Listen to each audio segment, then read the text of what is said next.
Hello friends, Radhe Radhe. आज हम बात करेंगे भगवत गीता में श्री कृष्ण ने कहा है, उठाकर फेंक दो ऐसे रिश्तों को। हमें ऐसे संबंधों से बचना चाहिए जो हमें मानसिक, भावनात्मक या आध्यात्मिक रूप से गिराते हों। तुम्हारा अधिकार केवल कर्म करने में है, फल पर नहीं। इसलिए कर्म का फल पाने की इच्छा मत करो और ना ही कर्म ना करने में आसक्ति रखो। यानी कि उदेर दात मानसम नत मास्टर देत। अर्थात अगर हमें कोई रिश्ता अपमानित करता है, तो अगर हमें नीचा दिखाता है, नीचे गिराने की कोशिश करता है, तो उससे हमें तुरंत दूरी बनानी है। क्या कहते हैं कृष्ण जी? कहते हैं दूसरों के व्यवहार या रिश्तों के परिणाम से ज़्यादा ज़रूरी है कि हम अपने कर्तव्य और मर्यादा पर टिके रहें। व्यक्ति को स्वयं अपने को ऊपर उठाना चाहिए और कभी स्वयं को गिराना नहीं चाहिए, क्योंकि स्वयं ही व्यक्ति का मित्र है और स्वयं ही शत्रु भी। अगर कोई रिश्ता हमें नीचा दिखा रहा हो या हमारी आत्मा को कष्ट दे रहा हो, चोट पहुंचाता हो, और वो भी बार बार पहुंचाता हो, तो उससे दूरी बनाना आत्मरक्षक है। हे अर्जुन, योग में स्थिर होकर आसक्ति को त्याग कर कर्म करो। रिश्ते में भी यदि संतुलन और समता नहीं है, तो वह रिश्ता आत्मविश्वास में बाधा बनता है। ये मैं तुझे एक कहानी के माध्यम से बताता हूँ। बहुत ही एक संध्या का निर्णय पे कहानी है। वृंदावन की गोद में बसा एक शांत गांव था, गोकुलधाम। यहाँ सुबह की शुरुआत मंदिर की घंटियों की आवाज़ और भजन की स्वर लहरियों से होती थी। यही गांव था संध्या का। संध्या अपने नाम की तरह ही शांति और सरलता की प्रतीक थी। वह पढ़ी लिखी, समझदार और भीतर से बहुत संवेदनशील थी। गांव में लोग उसके व्यवहार, सेवा और भक्ति के कारण उसे बहुत मानते थे और हर कोई उसको प्यार सत्कार देकर आगे गुजरता था जब भी उसे कोई मिलता था। तो क्या था कि वह रोज़ सुबह मंदिर भी जाती थी, तुलसी को जल देती, कृष्ण के सामने दीप जलाकर गीता का पाठ करती। उसकी आंखों में एक अलग सी चमक थी, जैसे उसमें वही कृष्ण की झलक हो।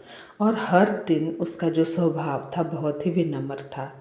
लेकिन क्या था, संध्या का एक मित्र था अर्जुन। बचपन के साथ बड़े हुए, एक दूसरे को सब कुछ बताते। धीरे धीरे लोगों ने यह मान लिया कि दोनों शादी करेंगे। शुरुआत में अर्जुन भी ठीक लगता था, मगर समय के साथ उसका स्वभाव बदलने लगा। वह संध्या के विचारों को तुच्छ समझता, उसकी बातों को काटता, कभी व्यंग्य करता। जब संध्या मदद चाहती तब गायब हो जाता। वह अक्सर कहता कि इतनी भावना में जीने से कुछ नहीं होता। ये गीता वीता सब किताबों की बातें हैं, असली दुनिया अलग होती है। असली दुनिया में जितना जियोगी उतनी ही ठीक रहोगी। उसके कठोर वचन संध्या को चुभ जाते थे। हर बात पे उसको काटना, अपने आप को ज़्यादा महान समझना। काफ़ी लोगों में ऐसी चीज़ें होती हैं, दूसरे को बेवकूफ़ समझते हैं। संध्या चुप रह जाती। उसे अर्जुन से उम्मीद थी कि वह एक दिन बदलेगा, पर धीरे धीरे उसकी आत्मा थकने लगी, उसकी आत्मा को चोट पहुंचने लगी, अपने आत्मसम्मान वो खोने लगी। वह श्री कृष्ण से मंदिर में बैठकर कहती, हे मधुसूदन, ये कैसा संबंध है? सहन करना ही धर्म है? तो बस फिर क्या था, जैसे कृष्ण जी ने उसकी सुन ली हो। एक दिन गांव में एक महान संत का आगमन हुआ, स्वामी वासुदेवानंद जी। उन्होंने 7 दिनों श्री मद्भागवत गीता कथा आरंभ की। गांव में उत्साह का माहौल था और संध्या हर दिन सबसे आगे बैठती। एक दिन कथा में उन्होंने कहा, अगर कोई रिश्ता तुम्हारे आत्मसम्मान को तोड़े, तुम्हारे भीतर की शांति छीन ले, तो वह बंधन है, संबंध नहीं। श्री कृष्ण ने अर्जुन से कहा था, अपने को खुद उठाओ, खुद को गिरने मत दो, और जो तुम्हें गिराए उससे आदर पूर्वक, प्रेम पूर्वक बस दूरी बना लो। जाके उससे लड़ना नहीं है हमको, है ना।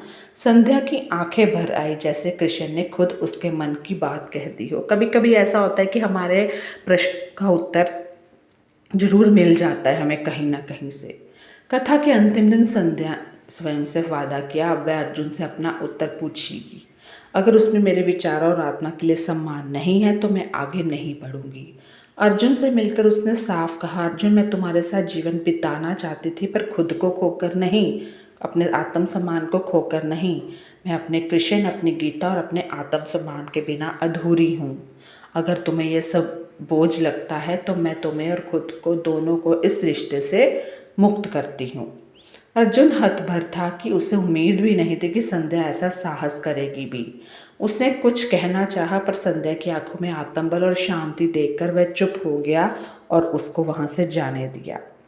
क्योंकि उसको पता है कि उसका जो स्वभाव है, क्योंकि हम किसी का स्वभाव बदल नहीं सकते। अगर आपको कुछ नहीं किसी में अच्छा लगता तो छोड़ दो उस चीज़ को, लीव इट। संध्या श्री कृष्ण की मूर्ति के सामने बैठकर मुस्कुराई और बोली, प्रभु आपने मेरा हाथ नहीं थामा है, आपने मेरी रीढ़ बनकर खड़ा कर दिया मुझे। धन्य हूँ मैं, क्योंकि मेरा आपसे है रिश्ता है, क्योंकि मैं आपने मुझ